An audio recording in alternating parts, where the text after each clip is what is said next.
Bournemouth.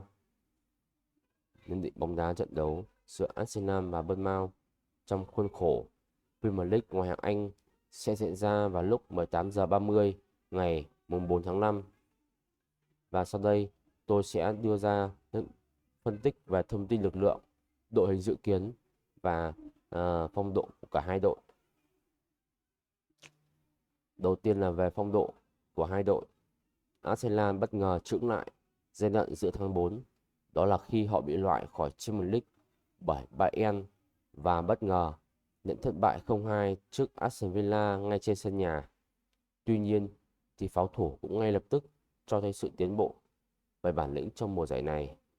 Bằng chứng là sau khi thất bại ở Cúp châu Âu, họ đã trở lại với quỹ đạo chiến thắng tại Premier League với 3 bàn thắng liên tiếp trước Wolves, Chelsea và Tottenham, trong đó 2 trận thắng liền ở những trận đại chiến London với đại kình địch The Blue. Tottenham là chứng minh cho sức mạnh của pháo thủ. Dù vẫn có những va vấp, nhưng không thể phủ nhận mùa này Arsenal đã chơi xuất sắc và ổn định. Trong hầu hết mùa bóng, họ có một hàng công đa dạng với nhiều mảng miếng khác nhau để ghi bàn, và họ cũng có một hàng phòng ngự vững chắc nhất ở xứ sương mù. Tất cả những yếu tố này giúp Arsenal đang tiếp tục cạnh tranh với Man City trong cuộc đua vô địch. Và ở vòng này, thử thách tiếp theo của pháo thủ là Bournemouth. Tất nhiên, đây không phải là đội bóng dễ để Arsenal chinh phục. Thậm chí, Bournemouth đang có một phong độ rất cao khi họ thắng tới 6 trên 10 trận gần nhất. Và mới đây là chiến thắng 3-0 trước Brighton. Tuy nhiên, vấn đề của Bournemouth là họ đã hết động lực thi đấu. Trong quá khứ, Bournemouth đã thua cả 4 trận gần nhất đụng độ Arsenal. Lối chơi tấn công của đội bóng này có thể làm khó gậy thầy trò Mikel Arteta.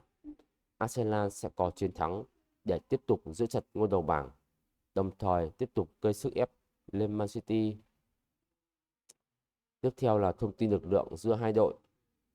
Arsenal đang có một đội hình mạnh nhất, và bên cạnh đó thì Bournemouth đang vắng những trụ cột như Semenyo, Chaviner vì chấn thương. Ngoài ra, Kirkean cũng không ra sân vì án treo giò. Đội hình ra sân dự kiến của Arsenal và Bournemouth. Arsenal ra sân với đội hình 4-3-3 gồm thủ môn Raya, White, Saliba, Gaben, Tomiyasu, Odegaard, Partey, Rice, Saka, Havertz và Trossard. Bournemouth ra sân với đội hình dự kiến là 4-4-2.